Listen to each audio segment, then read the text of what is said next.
السلام علیکم ورحمۃ اللہ وبرکاتہ۔ پیارے دوستو، قسم کھانا کیسا ہے؟ جی ہاں، لوگ قسم کھاتے ہیں نا، جب بات بات پر قسم کھانا شروع کر دیتے ہیں، اس کی قسم کھانا شروع کر دیتے ہیں، تو قسم کھانا کیسا ہے، اس کا جواب جو ہے رئیس المحققین علامہ سید محمد مدنی میاں صاحب قبلہ حفظہ اللہ نے بہت ہی پیارے انداز میں جواب دیا کہ قسم کھانا کیسا ہے۔ ان کے جواب کو سنیے، پھر میں آپ سے باتیں کرتا ہوں۔ قسم کھانا کیسا ہے اور قسم کھائے تو کس کی کھائے اور قسم کا کفارہ کیا ہے؟ ایک ہی سوال میں کئی سوال۔ آپ سب جانتے ہیں کہ جھوٹی قسم تو سچی بھی ہوتی ہے، مگر قسم کھا کے جب توڑتا ہے تو اس کو جرمانہ ادا کرنا پڑتا ہے، جس کو کفارہ کہتے ہیں۔ قسم اپنی بات کو موقت کرنے کے لیے، اب لوگ فضول قسمیں بھی کھاتے ہیں، مگر شرعی قسم تو جب ان خدا کی قسم کھائے، اللہ کی قسم، ایسا خدا کی قسم ہے کہ کچھ کہے کہ ہم یہ کریں گے اور نہیں کیا، قسم توڑ دیا، تو اس کے لیے کفارہ۔ اس پر ہم کو ایک لطیفہ یاد آ گیا، حضرت سید العلماء کا، بڑے جلالی بزرگ تھے، پہنچے، وہ گورکھپور کا ایک پروگرام تھا، سید العلماء تو وہاں پہنچے۔ جب اسٹیشن پر پہنچے تو اتفاق سے کوئی لینے والا نہیں آیا، بس اتنا کافی تھا جلال کے لیے۔ گرم ہو گئے، کوئی نہیں ہے، میں نہیں ٹھہرتا، چلتا۔ پھر سوچتے ہیں میں تو واپس ہو جاؤں، لوگ کہیں گے نہ سمجھے کہ مولانا آئے ہی نہیں، تب کیا ہوگا؟ تو باہر نکلے، رکشا کیا، اس پر بیٹھے اور پھر جلسہ گاہ میں گئے۔ جب وہاں پہنچے، اراکین کو بلا لیا، دیکھو میں آ گیا، اب میں جا رہا۔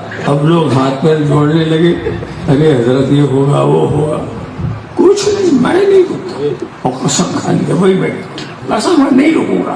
اتفاق سے ہاشمی میاں بھی اس جلسے میں تھے، وہ مارارا شریف والے لوگ، وہ کچوچا شریف والوں کا بڑا لحاظ کرتے ہیں، اس لیے کہ وہ امام حسین کی اولاد ہیں، وہ ہم امام حسن کی اولاد ہیں، تو ہمارا نام انہوں نے کہا بڑے بھائی کی اولاد۔ اس کا وہ بہت پاس و لحاظ کرتے ہیں، کچوچے کے چھوٹے چھوٹے بچوں کا بھی لحاظ کرتے ہیں۔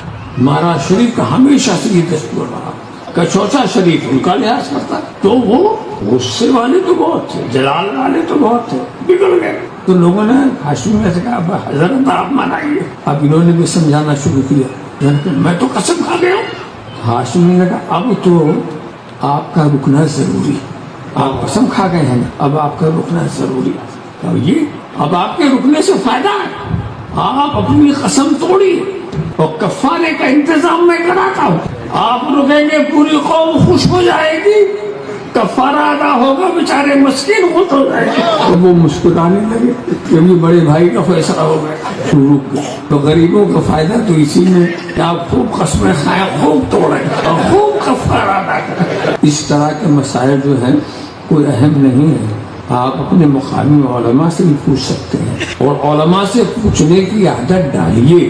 ہماری گرمی یہ ہے کہ ہم علماء سے نہیں پوچھتے، خود ہی فیصلہ شروع۔ تو سن لیے دوستو آپ نے کہ قسم کھانا کیسا ہے، قسم کھا سکتے ہیں یا نہیں کھا سکتے ہیں، اور قسم کس کی کھانا چاہیے۔ جی ہاں، قسم صرف خدا کی کھانا چاہیے کہ خدا کی قسم میں یہ کام کروں گا، میں یہ کام نہیں کروں گا۔ ہاں، اگر آپ توڑ دیتے ہیں تو اس کے جرمانے کے طور پر، جسے کفارہ کہا جاتا ہے، اس کے جرمانے کے طور پر آپ کچھ چیزیں ادا کرنی پڑتی ہے جو آپ نے ان کے جواب میں سن لیا ہے نا۔ تو ویڈیو اچھی لگی ہو تو ویڈیو کو لائک کر دیجیے گا، اپنے دوست احباب میں اس ویڈیو کو زیادہ سے زیادہ شیئر کر دیجیے گا۔ اگر آپ کا کوئی سا بھی سوال ہو تو نیچے کمنٹ باکس میں اپنا سوال رکھ سکتے ہیں، انشاءاللہ اس کا جواب دیا جائے گا۔